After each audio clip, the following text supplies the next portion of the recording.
News Hyderabad ఉప్పల్లో భారీ చోరీ జరిగింది. కొర్రేముల మక్తాలోని రియల్ ఎస్టేట్ వ్యాపారి నాగభూషణం ఇంట్లో 2 కోట్ల నగదును ఎత్తుకెళ్లారు దొంగలు. 28 తులాల బంగారం కూడా అపహరించారు. ఉదయం పాల కోసం వెళ్లొచ్చేసరికి ఈ చోరీకి పాల్పడ్డారు. దీనిపై పోలీసులకు ఫిర్యాదు చేశాడు బాధితుడు. తెలిసిన వారే ఈ చోరీకి పాల్పడుంటారని పోలీసులు అనుమానిస్తున్నారు.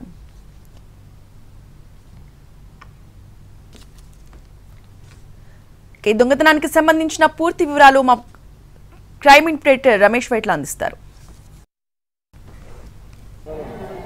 ఉప్పల్ సమీపంలోని ఒక రియల్ ఎస్టేట్ ఇంట్లో భారీ చోరీ జరిగింది.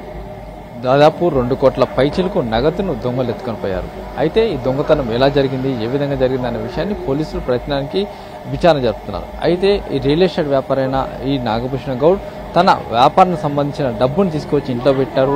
నిన్న రాత్రి ఈ ఇంట్లో పెట్టడం జరిగింది. అయితే ఇంట్లో పెట్టిన తర్వాత నిన్న రాత్రి దాదాపు 2 కోట్ల రూపాయల డబ్బులను సంచుల్ని తీసుకొచ్చి మంచం దగ్గర పెట్టేసి అతను నిద్రపోవడం జరిగింది. తెల్లవారుజామున బయటికి పాల కోసమని బయటికి వెళ్లి జస్ట్ 5 నిమిషాల్లో తిరిగి ఇంటికి వచ్చేసరికి మొత్తంగా డబ్బుతో ఉన్న మొత్తం 2 సంచులు కూడా మిస్ కావడం జరిగింది. అయితే దీనికి సంబంధించి వెంటనే అటు పోలీసులకు సమాచారం ఇచ్చారు. 2 కోట్ల పైచిలకు నగదుతో పాటు కొంత బంగారు ఆభరణాలు మొత్తం కూడా మిస్ కావడం జరిగింది.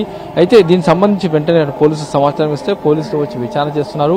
ఈ డబ్బు మొత్తం కూడా అతని స్థలం సంబంధించి 9 ఎకరాల స్థలాన్ని సంబంధించినప్పుడు దానికి సంబంధించిన అడ్వాన్స్ డబ్బు వచ్చిన నేపథ్యంలో ఆ డబ్బు మొత్తాన్ని కూడా ఇంట్లో పెట్టేసి తిరిగి ఏదైతే తెల్లవారుజామున పాల కోసం బయటికి వెళ్లి తిరిగి వచ్చే సమయంలోనే 2 కోట్ల రూపాయలు విలువ చేస్తే మొత్తం డబ్బు మొత్తాన్ని కూడా దుండగులు ఎత్తుకొని పోవడం జరిగింది. అయితే 2 కోట్ల పైచిలకు నగదుని ఇప్పుడు ఎవరు ఎత్తుకు వెళ్లారు అన్న విషయం కూడా ఇప్పుడు సస్పెన్స్ గా మారింది. ఎందుకంటే కేవలం 5 నిమిషాల వ్యవధిలోనే 2 కోట్ల పైచిలకు నగదును ఇక దొంగలు ఎత్తుకొని పారిపోయడం జరిగింది. వాళ్ళు తీసుకుపోయిన తీరు చూస్తే ఎవరో కాదు, తెలిసిన వ్యక్తులే మొత్తంగా చోరీ చేసి ఉంటారని చెప్పి కూడా పోలీసులు అయితే ప్రస్తుతానికి చెప్తున్నారు. ఎందుకంటే తెలియని వాళ్ళకైతే ఇది సంబంధం ఉండదు.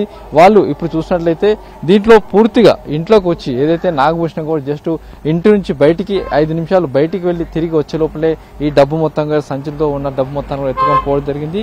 అయితే డబ్బు వచ్చిన విషయం కూడా ఖచ్చితంగా ఎవరికో తెలుసున్నది. ఆ తెలిసిన వాళ్ళే ఈ మేరకు డబ్బును తీసుకొని వెళ్లారని చెప్పి కూడా ఇప్పుడైతే పోలీసులు విచారణ చేస్తున్నారు. ఇప్పటికైతే క్లూస్ టీమ్ కావచ్చు, డాస్ ఫోర్స్ కావచ్చు మొత్తంగా ఇక్కడ వచ్చి మొత్తంగా వెరిఫై చేయడం జరిగింది.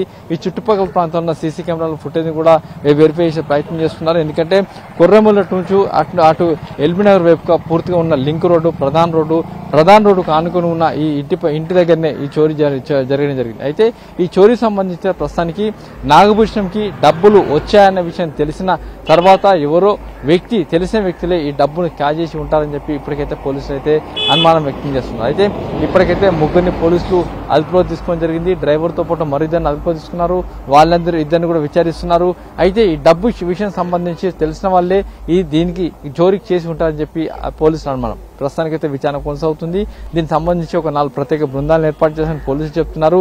మొత్తంగా అటు హైదరాబాద్ రూట్ కావచ్చు, ఇటు విజయనగరం రూట్ కావచ్చు, 2 రూట్లలో ఉన్న సీసీ ఫుటేజ్ మొత్తాన్ని కూడా అధికారులు జల్లెడ పడుతున్నారు. ఈ దొంగలు ఎవరన్న విషయం కూడా తెలుసుకునే ప్రయత్నం చేస్తున్నామని అధికారులు చెప్తున్నారు. కెమెరా పర్సన్ సురేష్తో రమేష్ వైట్ల, ఎన్టీవీ.